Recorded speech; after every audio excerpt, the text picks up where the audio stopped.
Papasok ako sa inyo ng walang kaano-ano. Tapos pag nakita ko yung aso nyo, tatahulan ko. Gigisingin ko yung nanay mo 2:00 ng madaling araw, sasabihin ko good morning.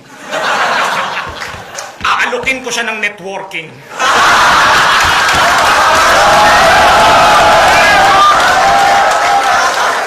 Pagkatapos nun, ito pa yung malupit. Lahat ng damit sa sampayan nyo, kukunin ko. Lalaban ko ulit.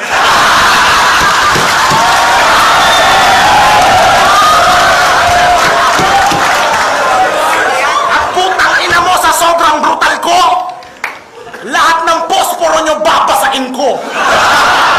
Ipapakita ko sa'yo kung gaano ko kabrutal. Yung keyboard nyo, aayusin ko. Alphabetical.